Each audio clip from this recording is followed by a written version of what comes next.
I think it was Yogi Berra who said, I'm paraphrasing, that predicting is a risky business, especially if it's about the future. So to deal both with Armageddon and prophecies of the return is a difficult and serious subject. And when I started writing my books, which began for almost 40 years ago, the first book was titled The 12th Planet. I knew then, almost 40 years ago, that whatever volume the final one in that series called the Earth Chronicles will be, it will have to deal with the end of days, which is the name given by the Bible, in the Bible, to prophecies of the last days, the end time, and any other way that the term in Hebrew, which is Acharit Hayamim, is rendered. And I really delayed writing that final book for two reasons. Number one is that I felt I need to do more research, and actually took another 30 years of research to be able to give a plausible answer, one which I believe is the correct answer, but at least it should be sufficiently documented to be plausible. And the other reason is that I don't know if everybody will be happy with the conclusions of that book, The End of Days. Certainly, I think many of those that are specializing in the subject of what's about to happen have focused recently on 2012 AD.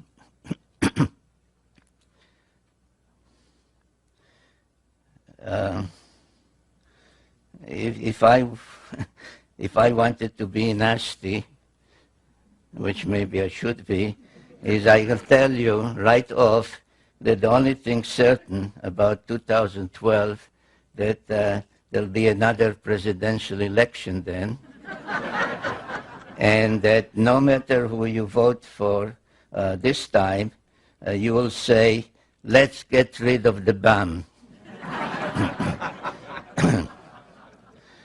Because otherwise, what is supposed to happen in 2012? It is mostly linked with the so-called Mayan calendar, or Mayan prophecies, and I'll talk about it in greater detail as we go along. But as I understand what others are saying, is that it is a time that something, the present, the past will come to an end, and something will happen. And when you are pressing those others who specialize in 2012, and you ask them what will happen, they say, well, there's a planet. There's a planet that makes some great orbit and periodically comes to our vicinity, and at that time it causes all kinds of havoc. And in connection or in response to such kinds of prophecies, my answer is that, or rather to remind the audience that the same claims were made in regard, I don't know why, but in regard to 2003, and that's when the planet, the unknown planet, Planet X, will arrive and do all kinds of unpleasant things to us, or maybe good things. And if you will recall, the same kind of prophecies were connected with the millennium, the year 2000. And one way or another, they are always coming back to Planet X. And if you say, what is Planet X? Oh, that is the planet about which this guy Sitchin has been writing. So what is this Planet X, and when really is it supposed to come back to our vicinity, and what is supposed to happen when it does? I started to write about it, as many of you may know, in my first book, The 12th Planet. It took me more than 30 years to research that material for that book. It was published the first time in 1976. The English, not hardcover and softcover, but the paperback edition, which is still selling everywhere, had about 50 printings by now, which is a record for the publishers. The book has been translated into some 24 languages, and I can share with you a personal irritation, and that is that one recent night I was awakened from a sleep which is not easy for me lately to fall asleep, and the phone, which is also a fax machine, rang around 12:30 a.m. And when I checked who is trying to reach me at this time, a fax from Hanoi that the publisher in Vietnam wants to translate into Vietnamese the 12th Planet. And though it's been translated by now to almost any language you can think of, I was thinking to myself, somebody in Vietnam, in Hanoi, after all that that place means to us, this is really something. Now what I did in the 12th Planet, and maybe that is the reason for its success and for its still being so powerfully around, is that I brought to life a civilization that was hardly known before, and that is the Sumerian civilization. I find it, though now more and more I find in articles, in other books, etc., reference to the Sumerian civilization, to the Sumerians, I find that it's still easier for even those who deal with that, like museums, to say Babylonian. For example, there is now in Europe an exhibit from ancient Mesopotamia where 3 museums, the one in London, in Paris, and in Berlin, have combined to put together some of their objects and show them in each one of the 3 places. And they refer to it as the Babylonian exhibit. So almost 40 years ago, when I or anybody else would say to somebody, well, you know, the Sumerian civilization, you would get some kind of a blank look, the Sumerian, what are you talking about? So I brought to life the Sumerian civilization, which was really a most amazing civilization. It blossomed out in what is now southern Iraq, in that part of the world. This is the the ancient Near East. This is the Mediterranean Sea, the Red Sea, Egypt, Assyria, Turkey, which was the Hittites then, etc. So about 6,000 years ago, an incredible civilization appeared there, and all those that deal with it use such words as suddenly, unexpectedly, out of nowhere, because there was no gradual or any kind of precedential civilization that you had this and this and this, and this was a higher level, a higher stage. Suddenly, from what we may call primitive, though they were not primitive people, but they were farmers, hunters, etc. But suddenly there appeared cities, high-rise buildings, societal organization, kings, priests, codes of law, literature, art, music, musical instruments, all of that within a very short period, appeared about 6,000 years ago. And I sometimes find it necessary to ask people to stop for a minute and think, what is 6,000 years? So we are about 2,000 years removed from the time of Jesus. Now, that time was about 2,000 years removed from the time of Abraham. And then add to that another 2,000 years, and that's where we are talking about, where this great civilization appeared so suddenly.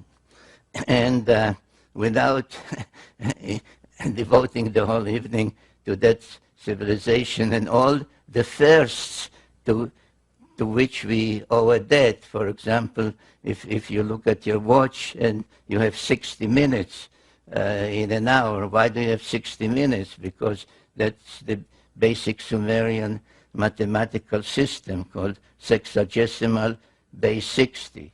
They went from 1 to 60, and then like we go from 1 to 100 and 101, then they went from 1 to 60 and then 61, so there was base 60.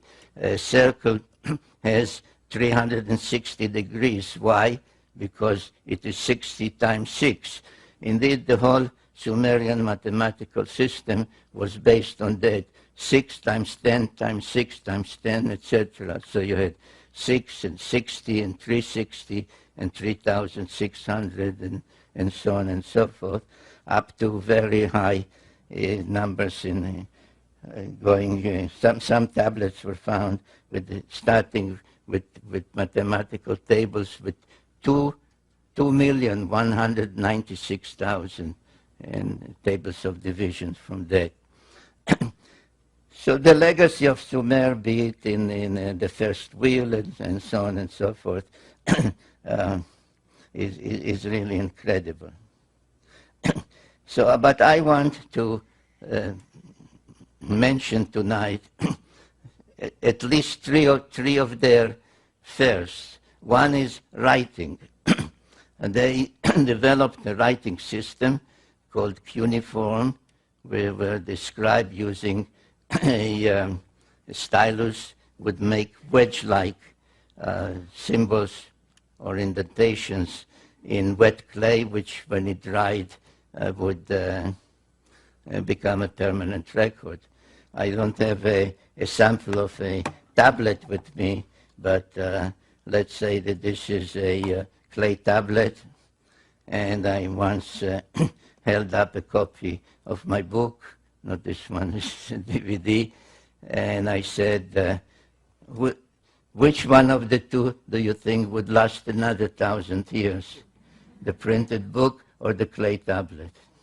And the answer is the clay tablet. So we have writing, which of course meant a language and grammar and literature and epic tales and lullabies were written down, recipes. For example, in the book, The 12th Planet, I give as an example a recipe for what the French call coq au vin, meaning a chicken cooked in wine. There were proverbs. It's really mind-boggling, but I won't spend the whole evening on that. So writing was one of them.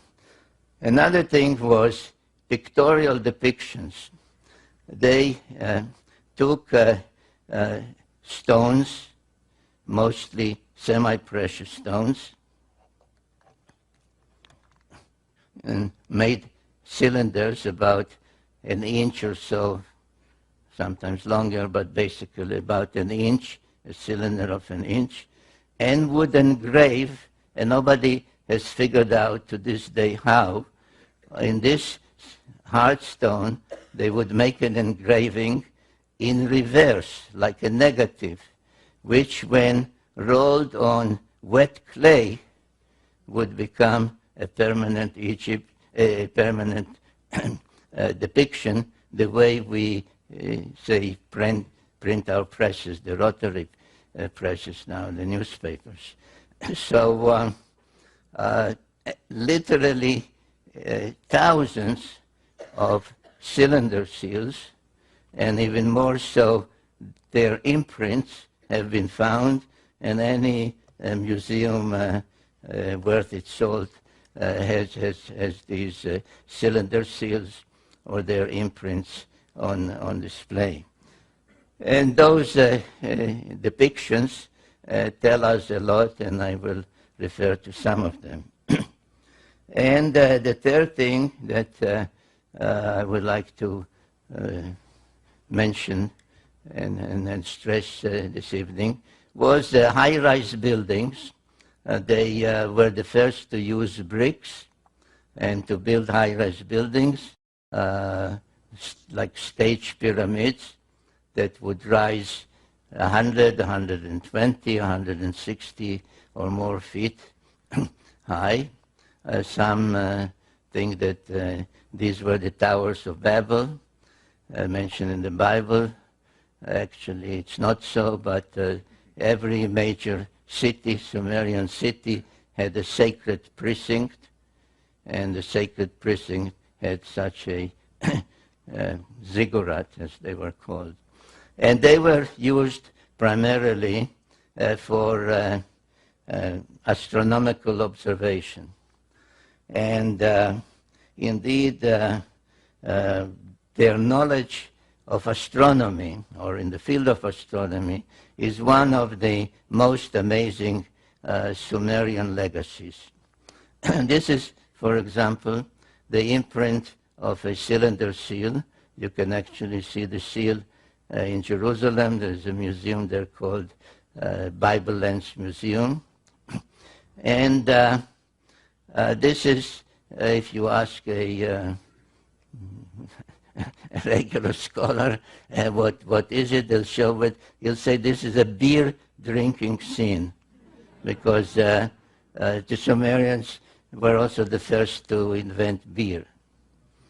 And drinking beer was a social event. You can see people are coming to participate in that, and beer was drunk through a straw. The way I understand in, say, in Latin America or in Argentina, they drink mate tea with a straw. But as many other cylinder seals, they were decorated with celestial symbols.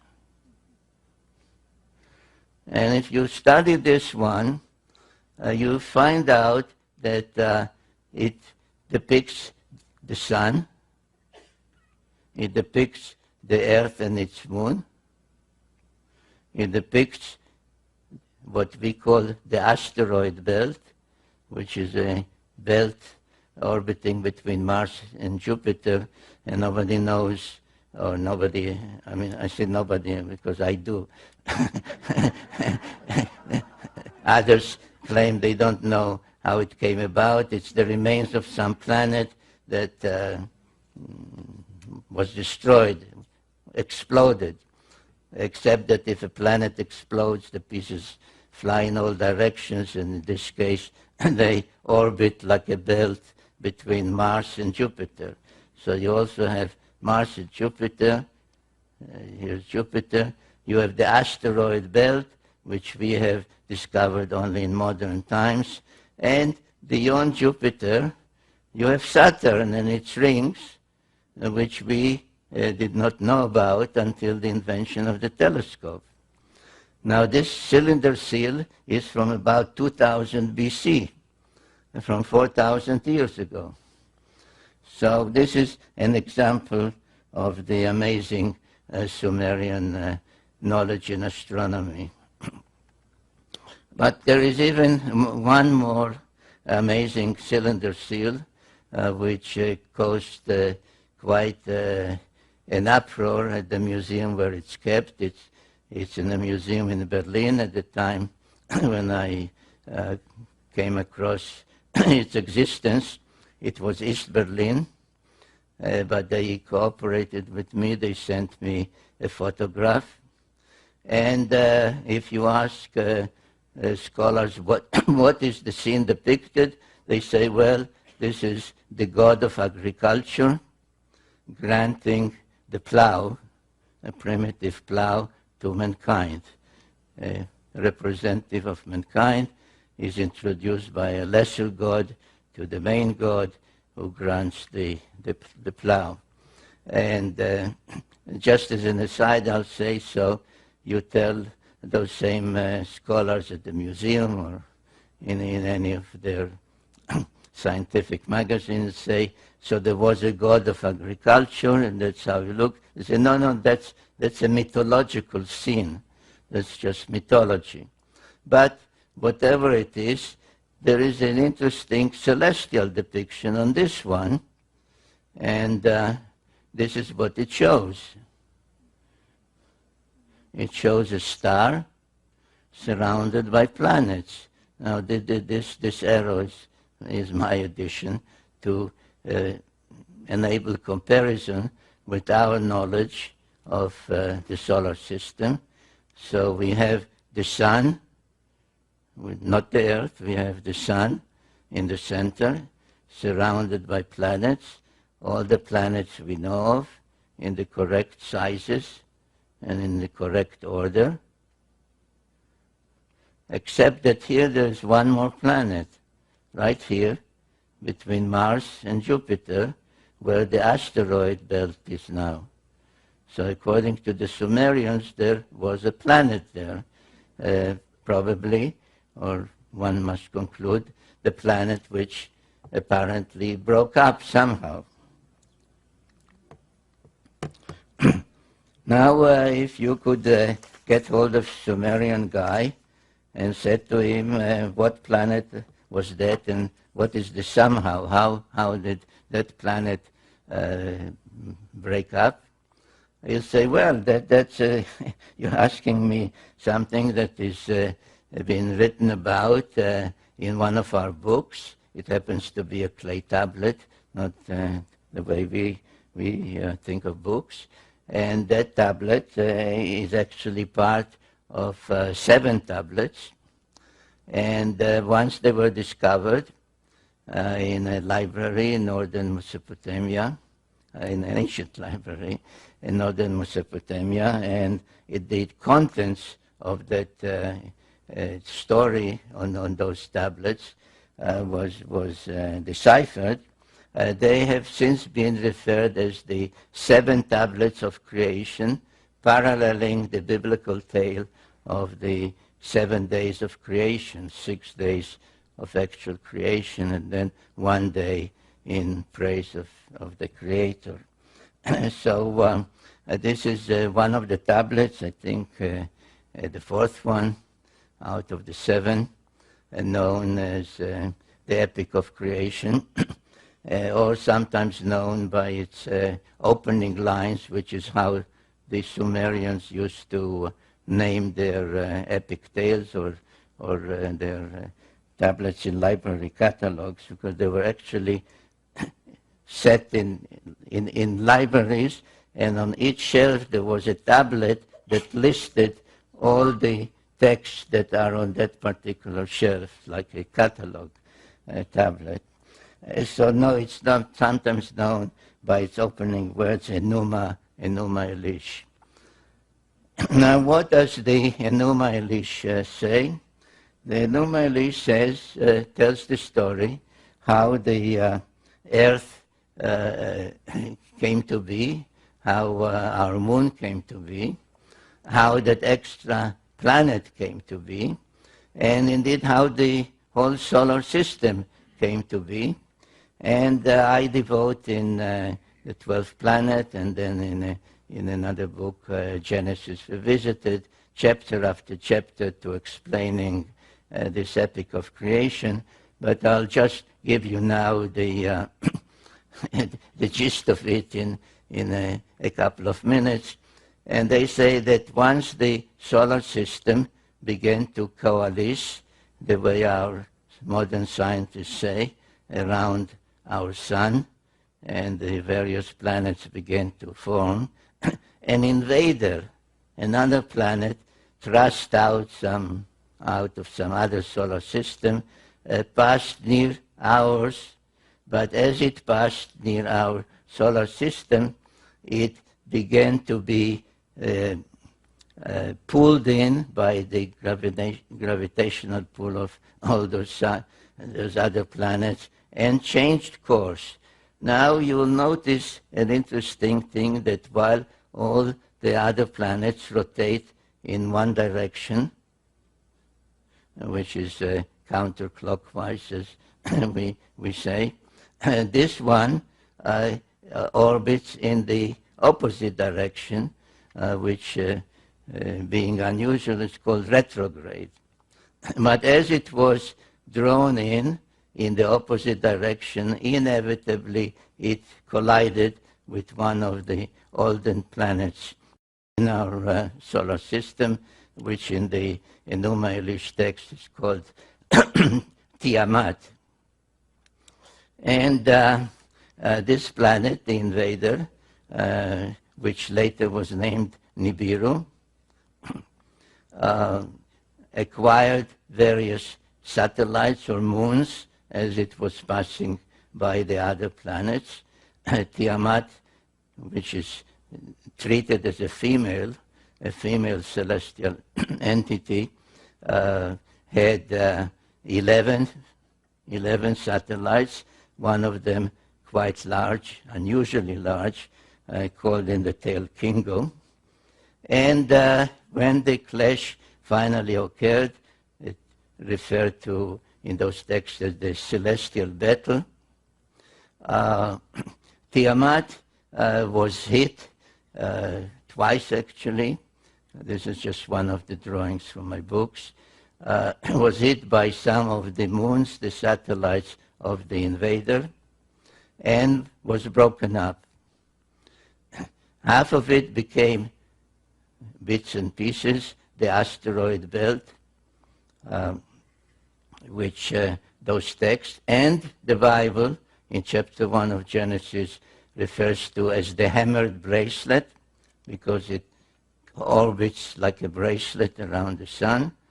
And the other half was thrust into another orbit, carrying with it Tiamat's largest moon to become our planet Earth and its satellite, the moon, an unusually large one as things go in our solar system. Now, without spending time this evening on the subject, but it's in my various other books. For example, you know what modern science says about our planet Earth, that all the continents used to be on one side. On the other side was just a huge cavity that was filled with water, and it's still called the Pacific Ocean. If you read about the origin of the moon, etc., it all corroborates, it all agrees with this Sumerian cosmogony. And now, what happened to the invader? According to the Enuma Elish, the Epic of Creation, the invader itself became a member of the solar system, a 12th member, because they counted the sun, the earth, its moon, and not 9 but 10 planets. So when I discussed with my first publisher the title, the suggested title for my book, the first book, The 12th Planet, I tried to explain to him that this is really the 10th planet, which is the 12th member of the solar system. And he said, Sitchin, we'll call it the 12th planet. So it is known as the 12th planet, though it is in reality the 10th planet. And all the Sumerian tales do include the planet we call Pluto as part of the tale. So I wrote on my website a piece when the astronomers meeting in Europe decided to dethrone Pluto and said it's not really a planet, it's a planetoid, it's this. I wrote a piece on my website and said, let Pluto stay the way the Sumerians had it.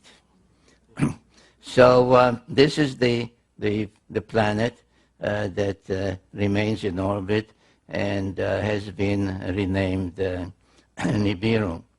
Now, on many Sumerian and afterwards Assyrian, Babylonian, and so on depictions, all the 12 members of the solar system are depicted, and you can see the sun, you can see the moon, you can see this Nibiru, whose symbol became the winged disk.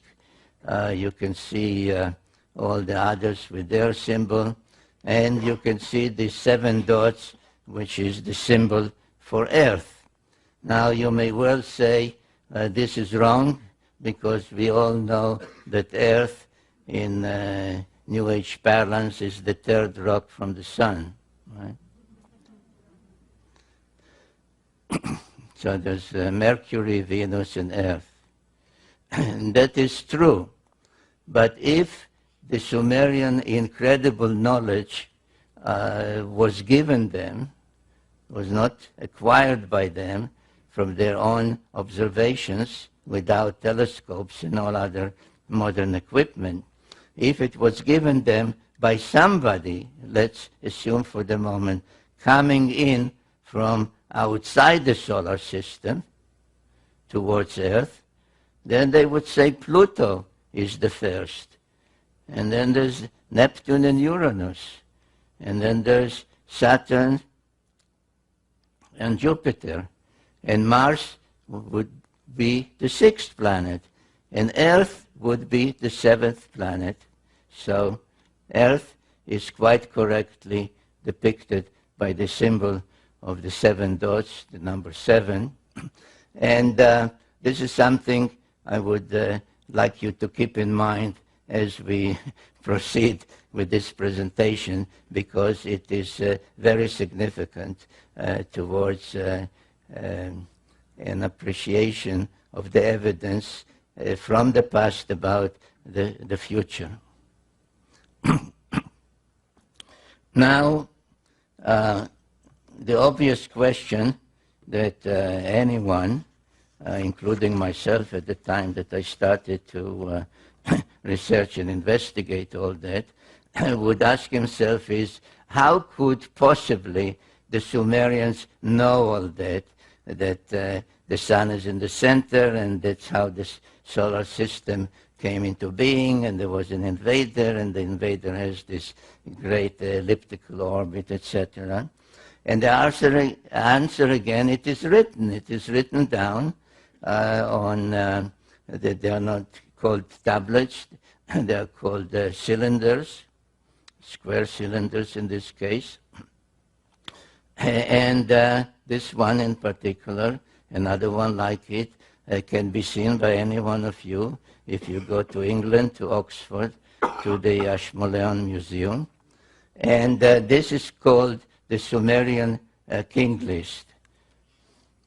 And it says that about 430,000 years before the deluge, people called Anunnaki, in this text, called Anunnaki, came from their planet and visited Earth and brought civilization to Earth. In fact, it says, this and other records like it, say that civilization was brought down, and the term used in the Sumerian for the civilization is kingship. That kingship was brought down first time before the deluge and was brought down to earth from the heavens the second time after the deluge. And then there are tales, very detailed tales, telling us that at one time a group of 50 Anunnaki, led by a leader whom they call Enki, came from their planet, that same planet, the planet X, or Nibiru, came to Earth, and they did not crash land here. Their spacecraft was not just passing by, and they said to each other, hey, look at that rock down there, let's take a look at it. They came for a reason, they came for a purpose, and the purpose was that they needed gold. They needed gold with which to protect the dwindling atmosphere on their own planet. And the tales, which are very detailed, then tell how Enki came and tried to obtain the gold, how his attempts to get it, to extract some gold from the waters of the Persian Gulf did not succeed, so they had to turn to actual mining. And then another leader was sent called Enlil, and etc., etc. So what happened? And there are many statues of Anunnaki, male, female, but this one of Enki is the only one where his fist, if you can discern it, is made of gold, which I believe indicates the purpose for which he came. Now Enki stayed on Earth quite a long time, and at some point felt that he ought to tell his story of what happened on their planet that made him and his group and the other Anunnaki come to Earth, and what happened on Earth after they came and landed here. And there is an actual text known to any Sumerian or Assyriologist, as some call themselves, that they will say, yes, there is such a text that is an autobiography of Enki that starts by saying, when I approached the earth, I saw greenish marshes.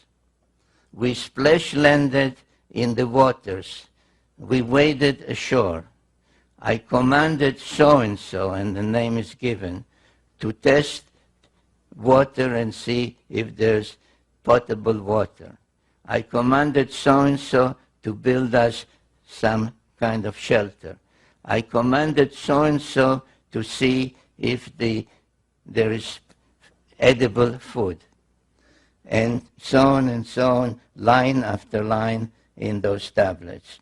Unfortunately, the complete text of that autobiography of Enki has not been found, only fragments of it. I used about 800 different sources to reconstruct the story of Enki, because I felt at some point in my own writings that it is not enough to tell the story of what happened here through the prism of the Sumerians, or to some extent the Old Testament, the Hittite writings, etc. But it is also important, especially to know why they came, what happened on their planet before they came, through the eyes and through the speech of one of them. And I chose Enki because he did dictate an autobiography.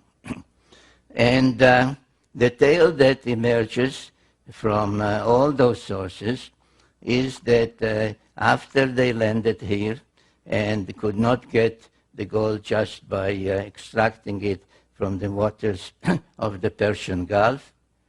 This is the Persian Gulf, and this is today's Iraq. Another leader, a half-brother of his called Enlil, came. He was more a commander, and he was more a scientist. Another member of their family, they were all children of the ruler of Nibiru, called Anu. Another member, a female, who was a medical doctor, came and assisted also. And they set up a settlement, or actually 7 settlements on Earth, at a place that they called in Sumerian Edin, from which the word Eden, the Garden of Eden, comes. And they chose a central point called Nippur. They nicknamed the navel of the earth, because all the other settlements that they established, each one with a certain purpose, including this one as the spaceport, and this laid out as a landing corridor. All of them were equidistant from Nippur. So Nippur was the central city, the site where Enlil had his headquarters, and some of the text even describe what was at his headquarters. And there was a particular place there called the Duranki, with all kinds of humming equipment that controlled the space flights and gave information about orbits, etc. And Duranki literally means the bond heaven-earth, the thing that links heaven, their own planet in this great orbit, and their settlements on Earth. So this is what they established. And as I said, at some point the idea of extracting gold from the waters didn't work. They had to go and do it the hard way. So they kept coming in groups of 50 until there were some 600 of them on Earth, and they used Mars as a way station on which 300 of them were stationed. The numbers are given in those texts. But most of those on Earth, those Anunnaki, were assigned to mining gold in East Africa. And there are several texts, and in particular one known as the Atrahasis epic, that describe a time or an event where those working in the mines mutinied. And they said, no more. This is not the kind of work that we can do. We are astronauts. We are supposed to man spacecraft, not to work deep in the earth. And there was a mutiny, and there was great consternation among the leadership what to do. And then the same Enki, who was a scientist, said, we don't have to abandon our efforts to obtain the gold on which our own survival on our planet depends, because we have to protect our dwindling atmosphere with a shield of gold particles. Because there exists on Earth already exists on Earth, a being which is in many ways similar to us. And all we have to do, and those are quotes from his words in his autobiography, all we have to do is put our mark on it, our genetic mark, and thereby raise that being more to our level so that it could follow our commands, understand our language, and do the work for us.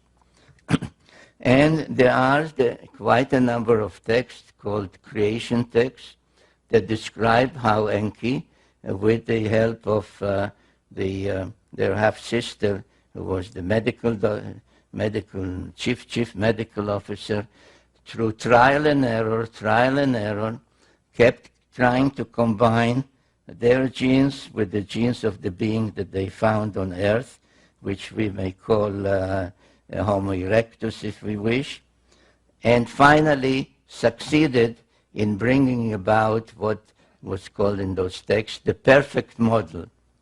And it so happens that there is a cylinder seal, about 4,000 years old, showing this goddess, her name was Ninmah, raising the newborn model men, Lulu Amelun, as they called it.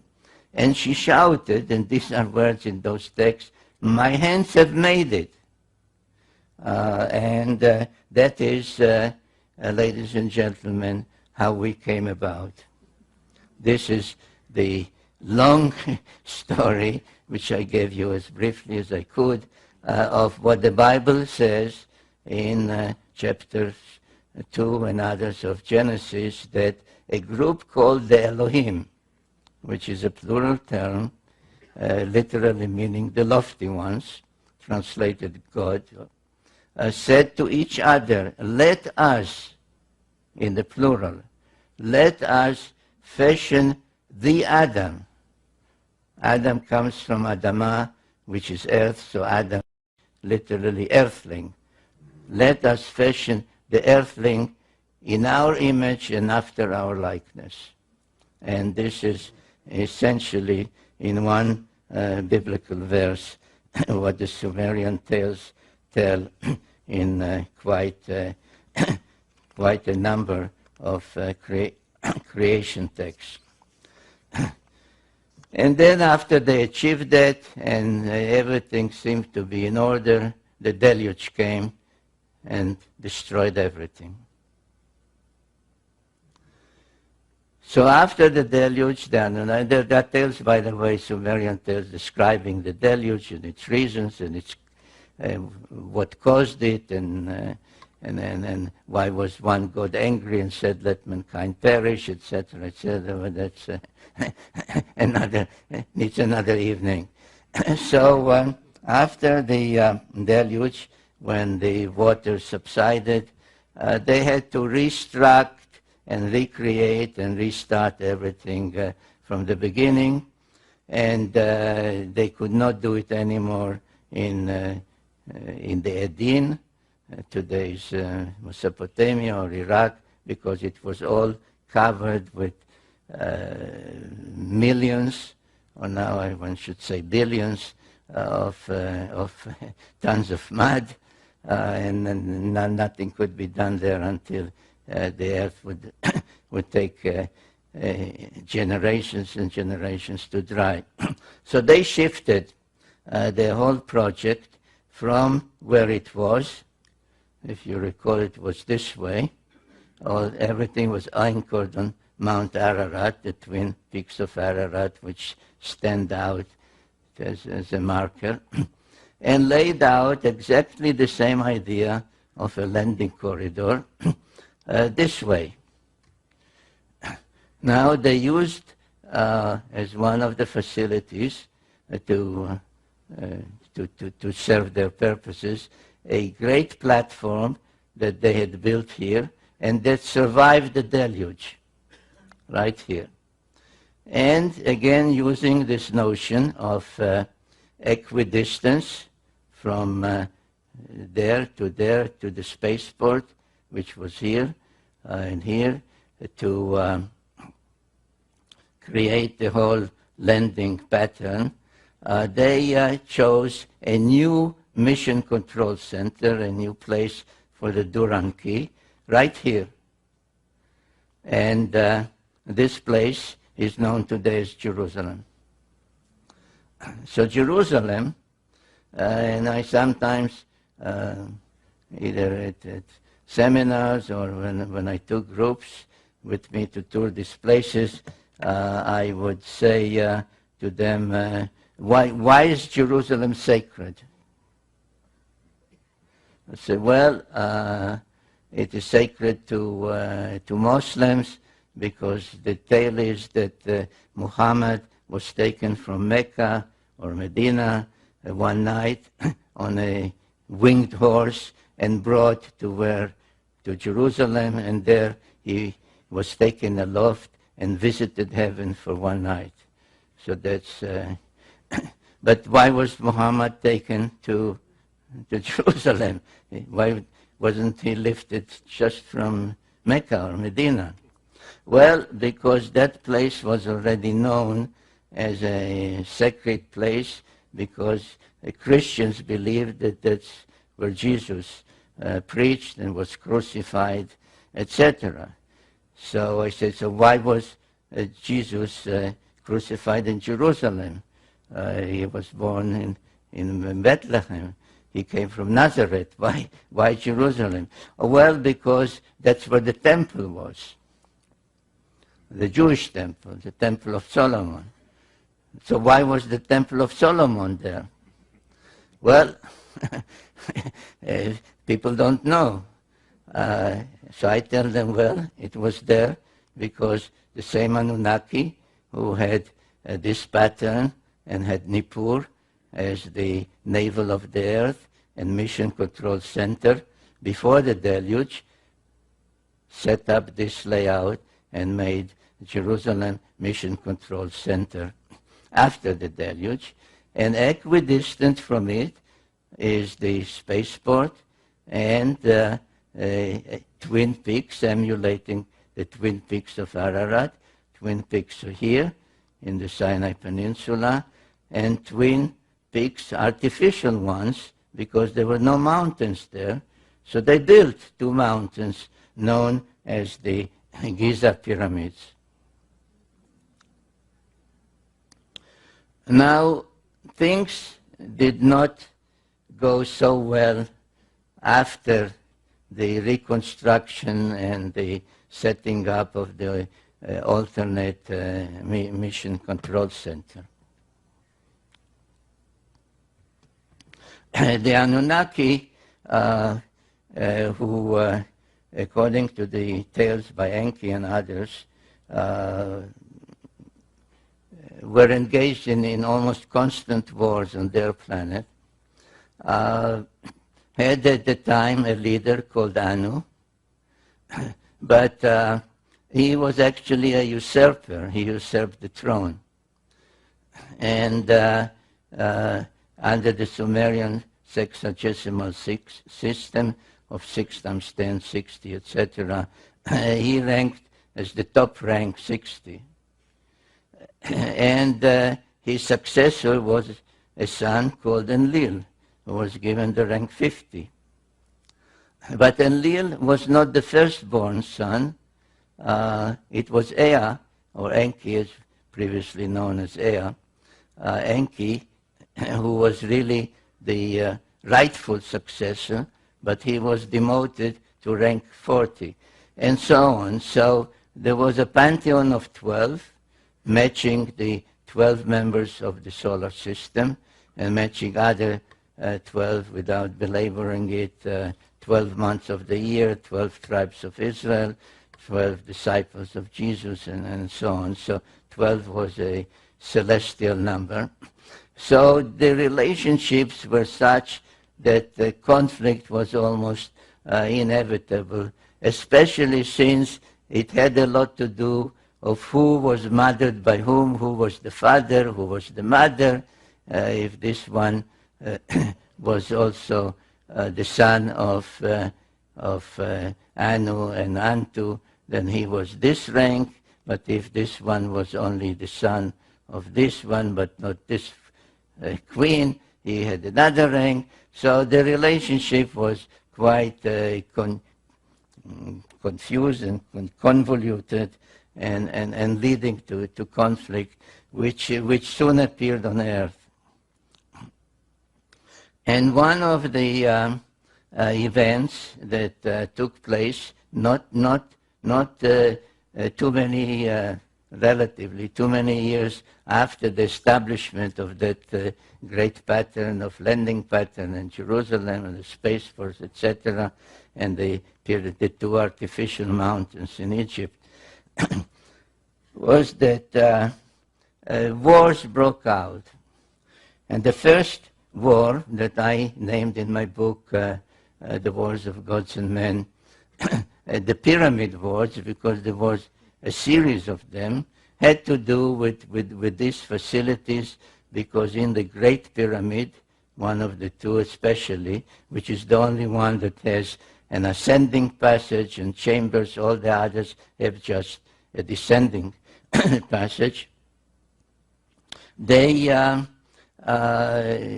were a prize that one side tried to deprive from the other, and the first series of pyramid wars took place there.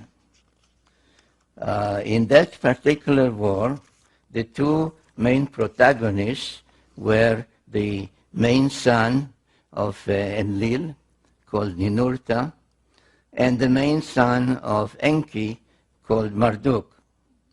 And in that war, it was Ninurta who was the victor, and his victory was commemorated in some cylinder seals and other depictions.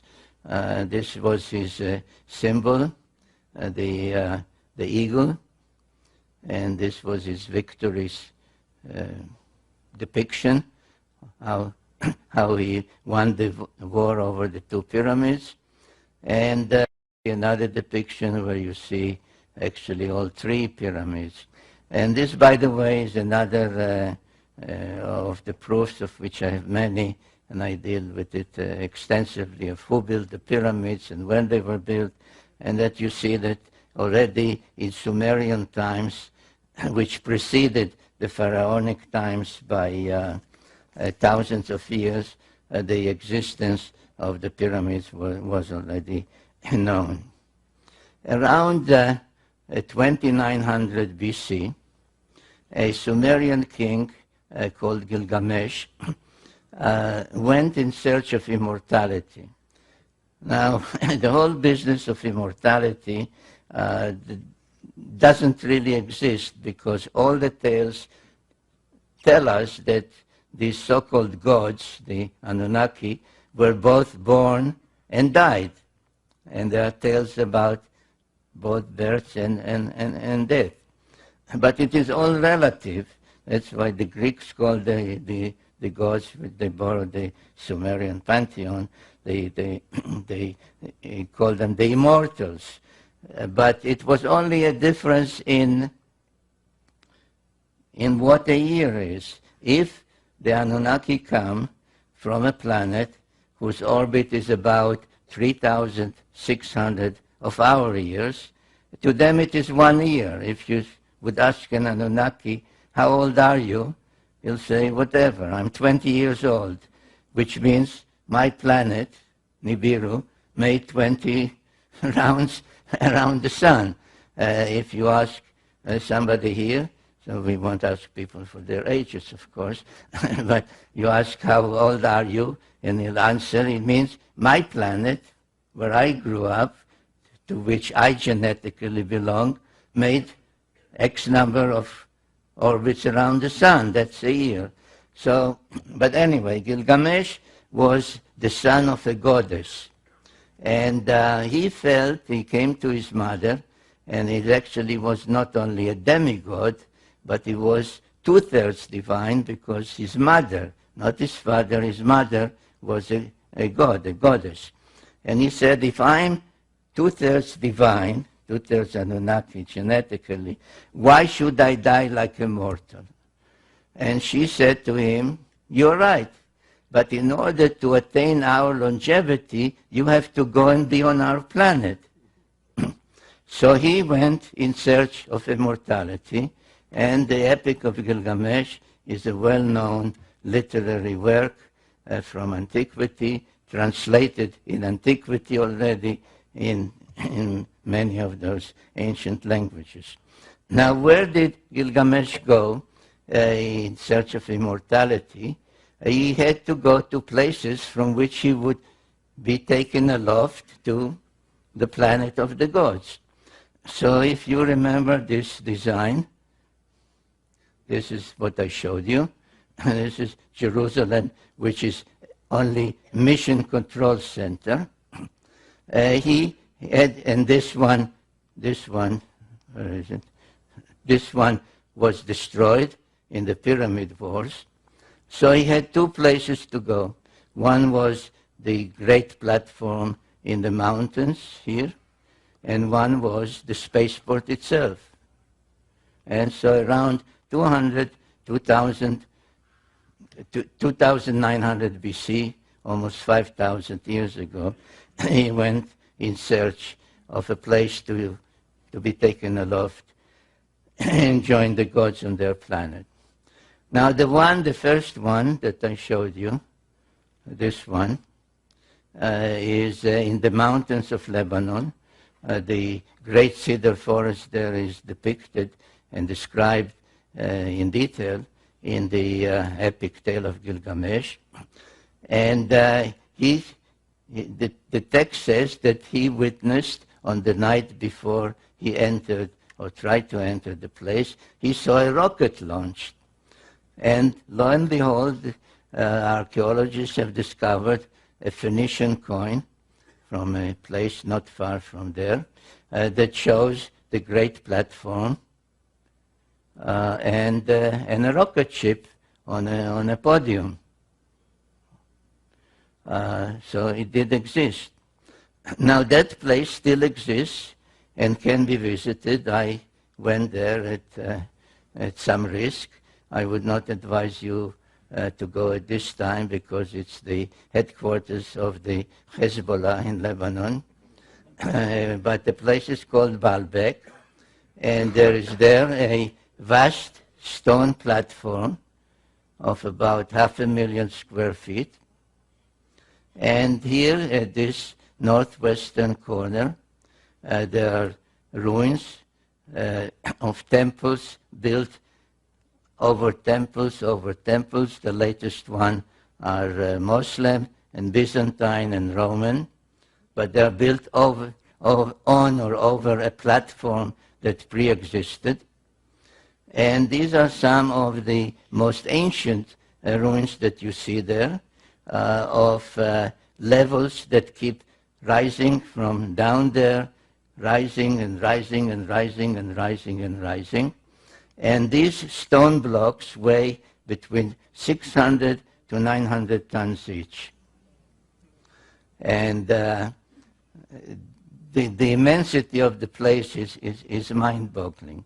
Even more mind-boggling is one of the courses in the western wall of that enclave, on the western wall, on top of these huge boulders.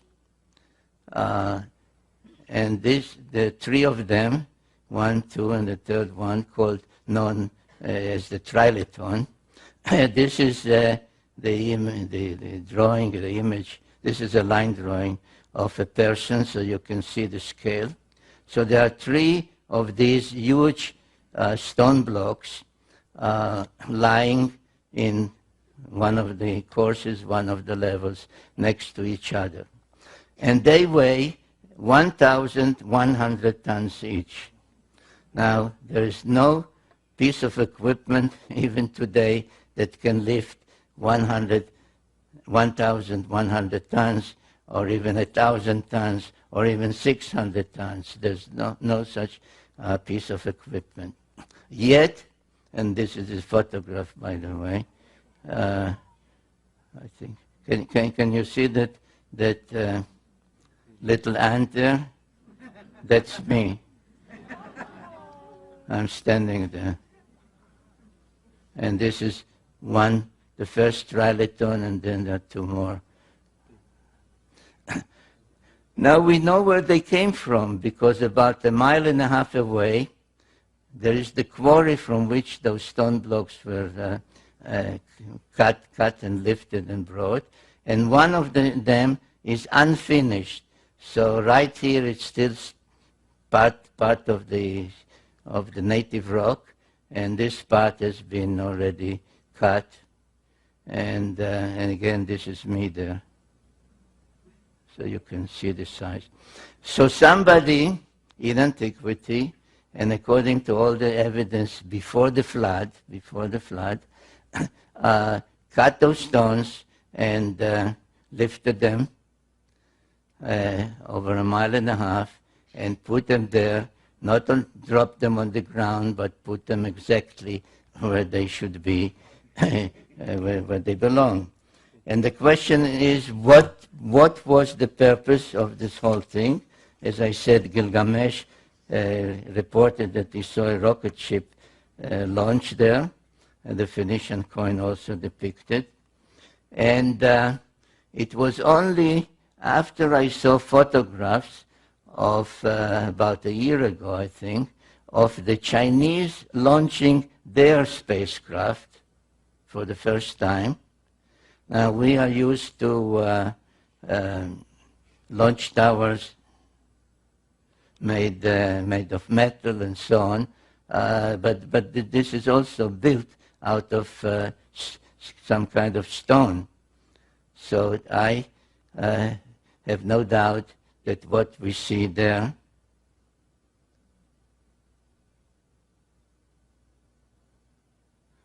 now, where's the one?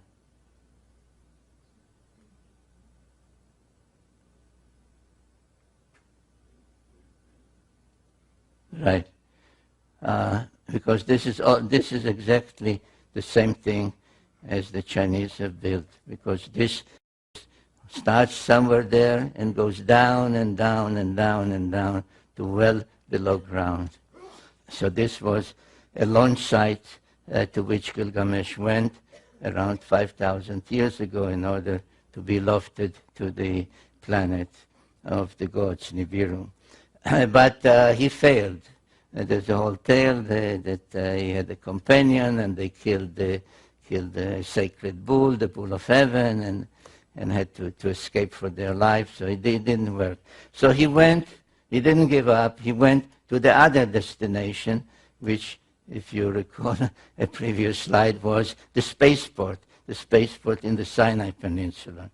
And what was there we also know, because the Egyptian has depicted it, and this is a depiction found in the tomb of an Egyptian called Hui, who was the governor in ancient times of the Sinai Peninsula.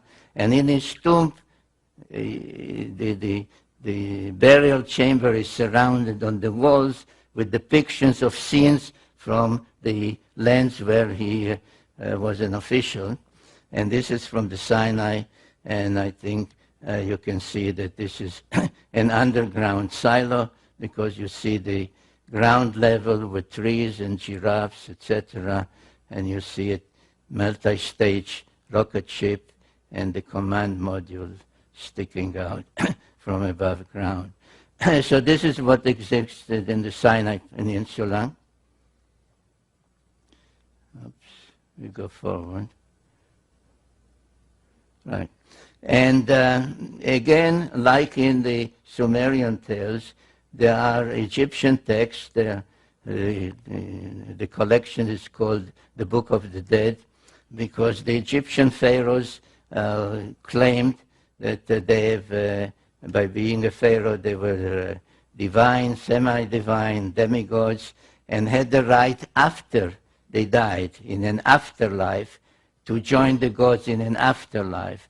So after they died, according to the Book of the Dead, they went on a simulated journey to the spaceport to where the spacecraft or rocket ships are, and then to be taken aloft. And the Book of the Dead has many illustrations. This is just one of them that shows the 4 pilots that welcomed him aboard the spacecraft, one of the pharaohs. So there's no doubt that there too the facility for being taken aloft did exist. However, it does not exist anymore. Baalbek still exists in ruins, but the spaceport in the Sinai does not exist because in one of the next wars between the various clans of the Anunnaki, the Enlilites, the Enkiites, Ninurta, Marduk, etc., they resorted to the use of nuclear weapons. And the spaceport in the Sinai was a target. And you can see to this day 2 things. One is you can see the immense cavity to this day from space. This is a NASA photograph. And the crack in the peninsula is a result. And if you go there, which I did by myself and with a group, if you go there, you find in that particular spot, you find in the middle of pure white limestone mountains. Everything is pure white. You see a huge field with broken, burnt, and totally blackened rocks. And one of the visits, I took samples. They were tested. There's possibly some radioactivity, but it's inconclusive. But in 2024, almost 4,000 years ago, the Anunnaki resorted to the use of nuclear weapons. There is a long text called the Era Epic, ERRA Epic, that describes the reasons, who did it, how they did it, what the number of nuclear weapons that were used in 2024. The unintended consequence of that was that a wind blowing from the Mediterranean brought what they called in those texts, they're called lamentation texts, they called the evil wind that brought death to everything alive in Sumer. As the nuclear wind passed, reaching from the Sinai to Sumer, it did not destroy anything. The lamentation text lament that the stalls stand, but the animals that were there are all dead. The houses stand, but everybody who lived in the houses lies dead in the streets, on the roofs, etc. And that was the end of the great Sumerian civilization about 2024 BC. And in that one, unlike in the previous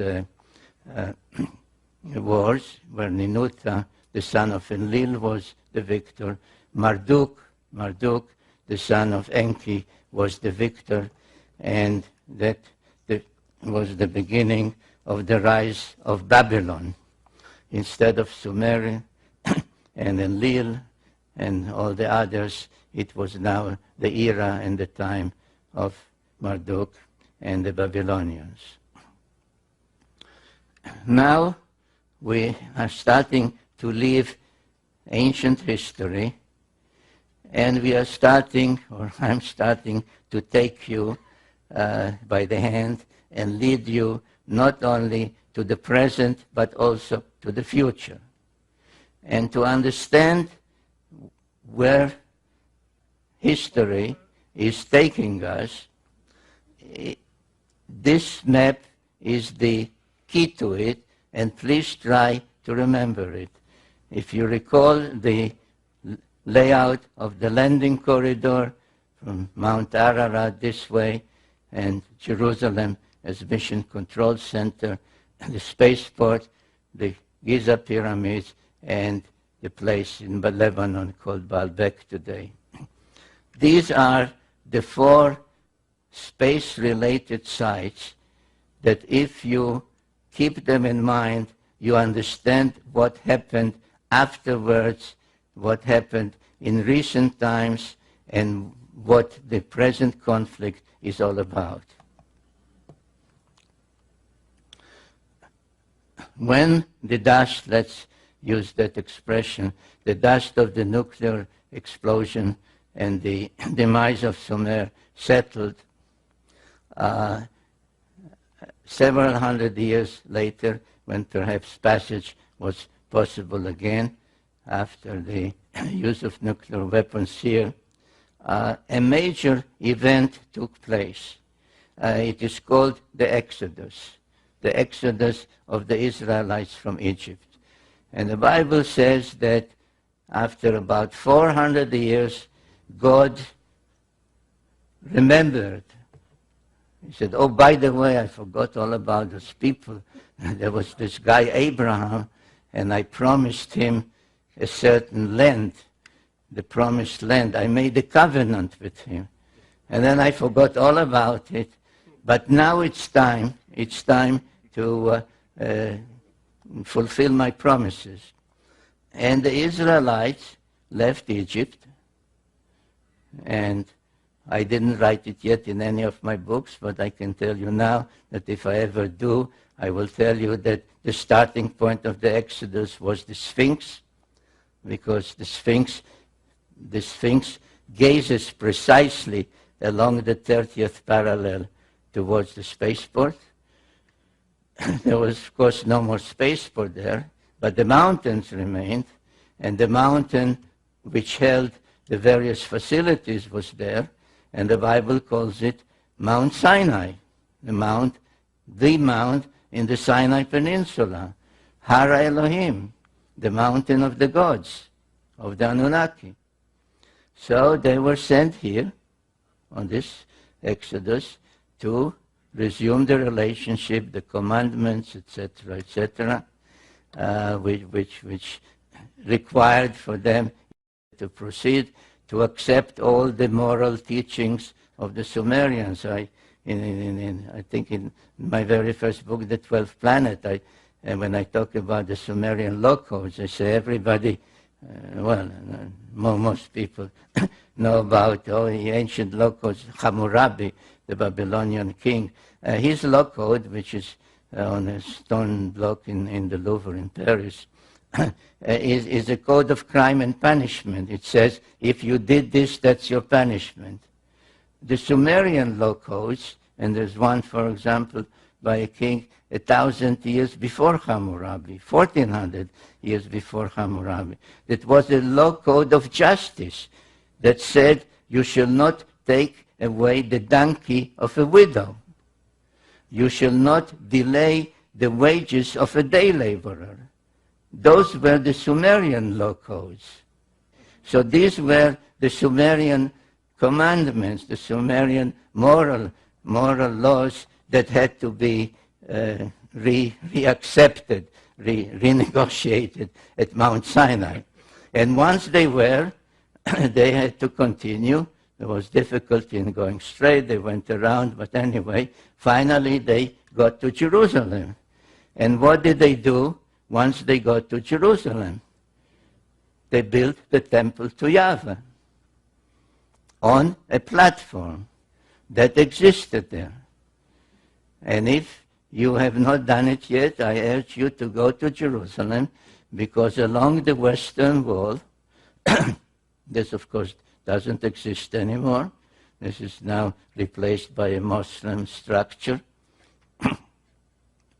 Along this Western Wall, just as along the Western Wall in Baalbek, in the landing place of Gilgamesh, and this is an aerial photograph. This is the area that's called the Temple Mountain. And this is where the temple stood, and the Holy of Holies, and the Ark of the Covenant. Interestingly enough, that I noticed when I was there and when looking at the area, that there are trees everywhere, but not here. Nothing grows here. So this is the western wall, and an opening was made along the western wall after being blocked for thousands of years. And what was discovered there is mind-boggling, because in the same place, the western wall, as in the landing place where Gilgamesh went, there is a trilithon, not of 1,100,000 tons, but only 600 or 700 tons, 3 immense stone blocks lying one next to the other, just as there. And somewhere there, somewhere there is a sign that says that this is exactly where a tunnel leads to the Holy of Holies above the platform. And this is another shot of the trilithon in Jerusalem. Now, when Yahweh, the God of the Bible, commanded David and then Solomon to build a temple exactly on a pre-existing platform, this is what he said. These are exact words in translation. And if you, I cannot read from this angle. Will anybody read out loud, please? Thus has said the Lord Yahweh, this Right. is Jerusalem. In the midst of the nations I placed her, and all the lands are in a circle round about her. Well, in the midst of the nations, in the center of the circles. Well, that could not be more explicit that this is the layout of the Mission Control Center. Now, at about the time that the Hebrews, the Israelites, were restoring the platform in Jerusalem, other things were happening in the adjoining countries, especially those countries that followed Marduk, the Babylonian one. In Babylonia, on cylinder seals, the sign of the cross began to appear.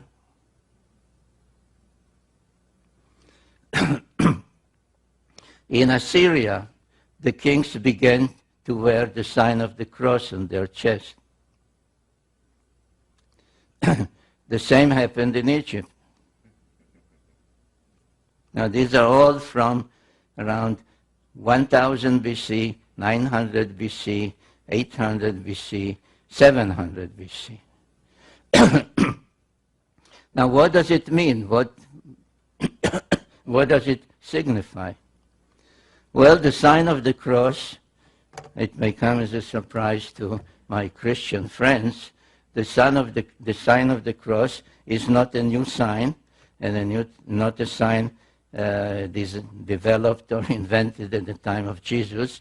This is a very ancient Sumerian sign, and each time that the planet Nibiru, that usually was depicted as a winged disk, was on its way back to our vicinity, each time that the reappearance of Nibiru was expected, the depiction, the symbolism for Nibiru, for the planet, changed from the winged disk to the cross. So this one, for example, this is one of the most ancient ones. This is another one. This is when agriculture was granted to mankind, and so on. And if you look at the orbit of Nibiru,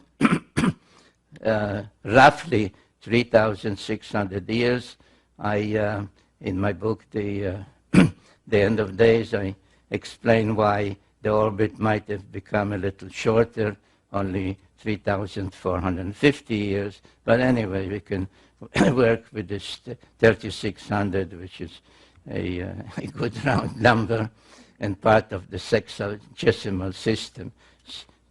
6, 10, 60, 360, 3,600. So from the time that Nibiru was in our vicinity, making the great round around the sun, which is called the perigee, the point closest to the sun. It goes out, slows down, reaches this point, the apogee, and then starts on its way back. So at some point, the planet is here, or here, or here, or here, or here, or here, and at some point, the anticipation of its return begins. And this, I suggest, is when the sign of the cross began to reappear. In one of my books, The Wars of Gods and Men, I deal with all the various wars that took place, not only the very early ones, but in particular the ones that started to become more frequent and more ferocious as the return of Nibiru became closer and closer. It seems as if it became much more important who would be in control, who would welcome them, whose particular aspect of religion would be more predominant, etc. And it was at that time, precisely around 750 BC, that the biblical prophecies also started. They started with the prophet Amos around 750 BC. Now, in general, no distinction is made by people writing on the subject, and most of whom really don't know Hebrew, so they rely on translations. The whole thing, biblical prophecy, is taken as one lump subject. But if you know Hebrew, and if you study the various prophecies in great detail, and know the precision of the Hebrew language, you begin to see that the prophets were really talking about two different things. One was called the Day of the Lord, and Amos spoke about it. Another, I think, I quote Habakkuk. I can't see from this angle. Anyway, they started to talk about the day of the Lord. The day of the Lord is coming. The day of the Lord is near. And it was described as a time of celestial phenomena. There would be darkness at noon. You will not be able to see the stars at night. The moon will not shine its light, etc. and so on and so forth. I don't know if it's easy for you. I had about 30 slides with all these biblical quotations, but I realized that it would be very difficult even for the audience to read them. So at the same time, similar prophecies known as Akkadian prophecies, Assyrian prophecies, Babylonian prophecies began to also talk about the return, the celestial Lord would come from the south, would be first seen in this constellation and so on. And I drew some of these charts to show you and show how you can relate some of the text to the progress of Nibiru coming back to Earth's vicinity. This is another sketch that really renders as a sketch literal wording, saying you first can see it from there, then you can see it here, and so on and so forth as the planet returns. There were even discoveries of astronomical records. These are called astrolabes because they depict the circular heavens around Earth on plain paper with all the stars being named, where the progression of Nibiru from being seen in this part of the heavens to being seen in this part of the heavens at its apogee, its perigee, is actually recorded as having been witnessed and seen by Assyrian and Babylonian astronomers.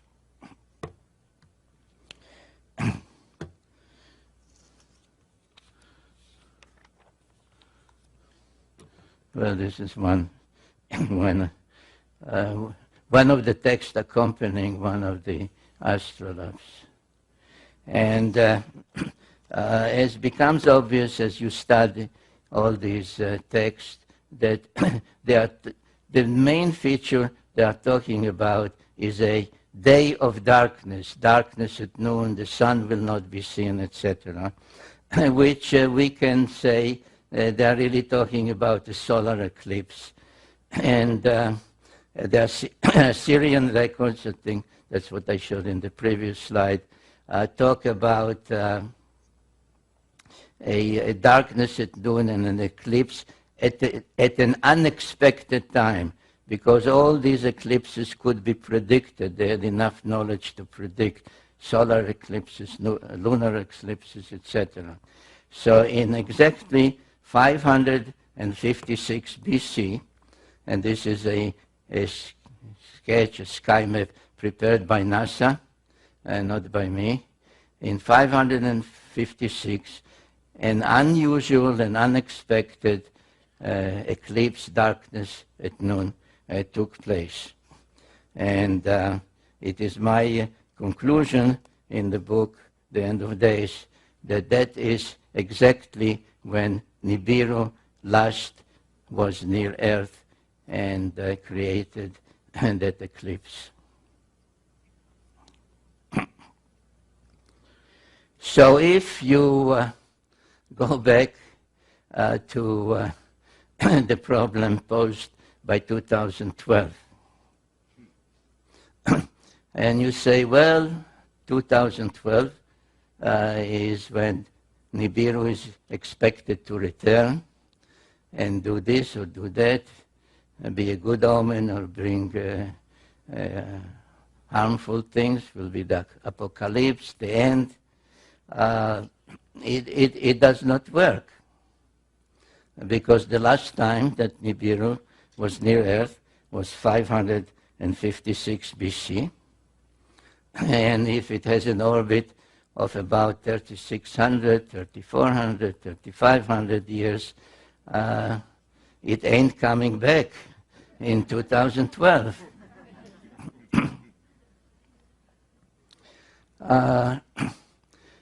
So what might happen, if not in 2012, in some other time, in our lifetimes perhaps? And this takes me to the other part of the biblical prophecies, where I told you that there were really two things that were discussed and prophesied from about 750 BC to about 550 BC, the time of Ezekiel. They spoke about the day of the Lord, the celestial Lord. It's coming, it's nearing, it's coming from the south, it will darken the skies, etc., etc. But then the other part, they switched to a term called Acharita Yamim, the end of days, which some translate end time or any other way people want to translate. But the time, the question is, what do we mean by time? But whatever we call time will come to an end. And we have to remember, and this is the purpose of this slide, to show you that the Anunnaki were coming and going between their planet and the Earth, not necessarily when Nibiru was closest to Earth. As a matter of fact, they could not do that, because it is at this point that the planet, their planet, that slows down here, gains speed, and moves fastest around the sun. So the only way they could come here was if they left their planet ahead of time and speeded ahead of the planet and were here and then rejoin their planet, or when the planet was starting on the way back to slow down, then they would, as if literally, fall back towards the sun and come to our vicinity. So there were all kinds of ways, and there are tales. There are tales about this god, this goddess. There is a tale about a king called the Tana who was taken to heaven. He was afraid to continue the trip when he started to see the earth become smaller and smaller.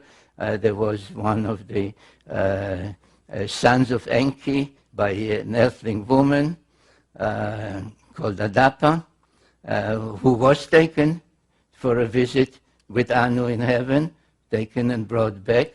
So he did not stay 3,600 years on Nibiru. So comings and goings are possible even when Nibiru is not precisely at its closest to us. And what did happen in 556 BC, when so many of the other nations expected the Anunnaki to show up again, is that instead of showing up, they left. I don't have the slides here, and I'm not intending to spend more time because I'm way beyond my time already. But in the book, I suggest that the point of departure was the famous Nazca lines in South America. But what is without doubt known, and this is perhaps part of the Mayan prophecies, is that the chief deity of Mesoamerica, whom the Aztecs called Quetzalcoatl, the Mayan called Kukulkan, which all meant the plumed or the winged serpent. Before he left, he said, this is written down, he said, "I will return, I promise to return." And he promised to return at a certain point, which is related to the Mesoamerican calendars. Now, the so-called Mayan calendar, where the whole business of 2012 appears, is really a calendar called the Long Count, which was started not by the Mayas, was started by the Olmecs, people from Africa who were brought over by Quetzalcoatl, that I identified as the Egyptian god Thoth, were brought over in 3113 BC. And this is the calendar that the Mayas used. The whole business of 2012 is based because the calendar, its various symbols depict 1 day or 20 days or 360 days, etc. And this is called this one is called the Bakhtun, and 13 Bakhtuns. 13 Bakhtuns will culminate in, by some calculation, 2012. Now, it depends how one calculates, because it depends if you divide the days by 365 or by 360. One way that has been suggested only a century ago really arrives at 2087 as the Mayan 13th Bakhtun. But in general,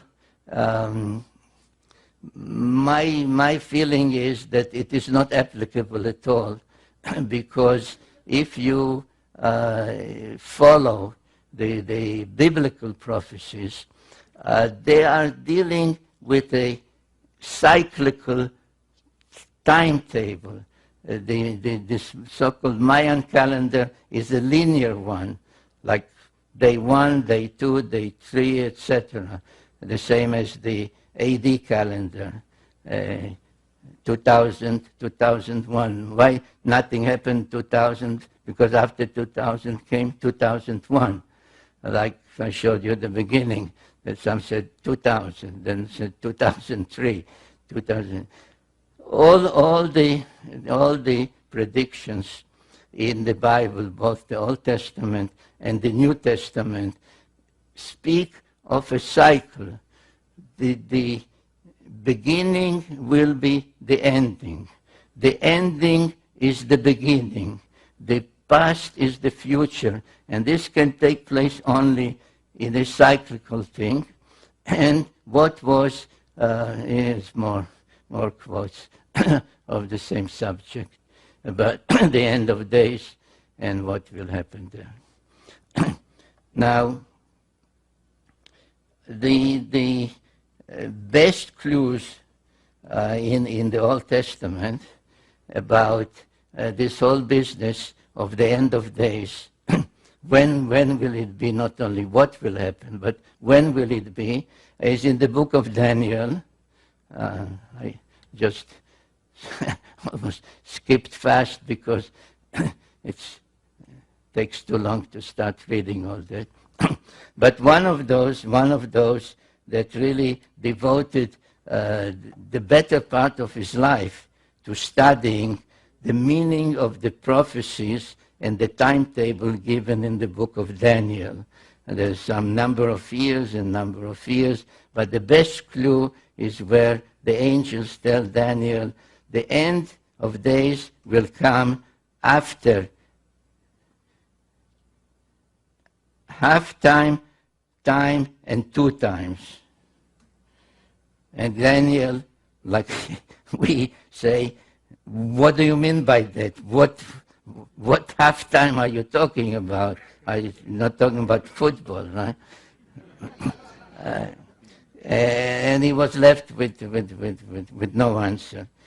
So Sir Isaac Newton, who is known more about celestial orbits and such other things, spent most of his time delving into those prophecies and trying to calculate them. And a handwritten document by him came to light relatively recently, 2-3 years ago. And when it came to light, the news headlines were that Sir Isaac Newton calculated the end of days at 2160 AD. I was fortunate to be able to obtain a photocopy of that handwritten page, which is written front and back. In the book, The End of Days, I give what it says. I quote what it says. I do not show the photographs because I have no permission to do that. So you are now seeing, you are the first ones to see the photograph of the handwritten document by Sir Isaac Newton. And he calculated also in 3 ways. And the number 2160 does indeed feature heavily in his calculations. But when I looked at his calculations on the back of the page, I said, oh my God, he is talking about zodiacal times. Because one of the things, again, a so-called Sumerian first, was the devising of the zodiac, of calculating how the earth on the first day of spring here, after a full year, does not precisely return to where it was, but is slightly retarded. The retardation amounts to 1 degree of 360 in 72 years, and a 30-degree zodiacal house, therefore 30 times 72 is 2,160. So the mathematical zodiacal time is 2,160 years. And there's no doubt, though, the beginning of the zodiac is attributed to the Greeks. The Sumerians knew it. They named all the 12 zodiacal constellations in the correct order. This is all Sumerian names. They depicted them the way we still use to this day. So there's no doubt that they knew the zodiacal times. But again, as with other things, how could they? How could any immortal Sumerian not only measure the delay of 1 degree in 72 years, but of 30 degrees of the shift from one zodiacal house to another in 2,160 years? And the answer is that, again, this was a Anunnaki device and not a Sumerian device. And what is important to keep in mind is that the time scale, so that's perhaps when the angels told Daniel time, half time, 2 times, that they were talking about divine time, the Anunnaki time, is because I ask myself, and I give that answer also in the book, The End of Days, is what prompted, what caused the Anunnaki in 2024 BC to resort to the use of nuclear weapons? What was the problem? And the problem was that Marduk said that the age of the bull, the age of Taurus, which was the age of Enlil, is ending, he said, and my age, the age of the ram, the age of Aries, is beginning. He claimed that this is the correct zodiacal scale. So he said around 2200 BC, the age of Enlil, the age of Taurus, has ended, and my age, the age of Aries, has begun. The others, and this is all in those texts, by the way, the others said to him, no, you are wrong, because don't go by some chart. Look at the heavens. In the heavens, on the first day of spring, we are still in the age of the bull. We are still in the age of Taurus. Why? Because the three zodiacal constellations of the bull, of the ram, and of Pisces are not the same size. So, though Marduk claimed that his age is already begun, it was still observationally, really in the heavens, the age of Enlil, of his rivals, Ninurta, and so on. So this was such a bitter fight that they resorted to nuclear weapons to deprive each other of the spaceport. Now, there is another cylinder seal. It is at the Hermitage Museum in Russia. There's no doubt about its date. It's 2500 BC. And it shows, in my opinion, without doubt, an astronaut on the 6th planet, which is Mars, greeting an astronaut on the 7th planet, which is Earth. You remember I asked you to keep it in mind, Earth and its moon. And between them, there is a spacecraft. So, a return of the Anunnaki with a stopover on Mars, one greeting the other, has occurred. And there is a date. There is a date on this cylinder seal. Do you see the date? Pisces, the age of Pisces.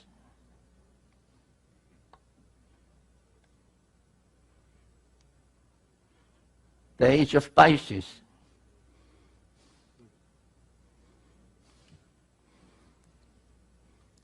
So does this mean that the return of the Anunnaki and the end of days, with its 2,160-year calculation, will still come about this century? Maybe, because there is a because, ladies and gentlemen. Because just at the place that, according to the New Testament, is called Armageddon, where the final war will take place,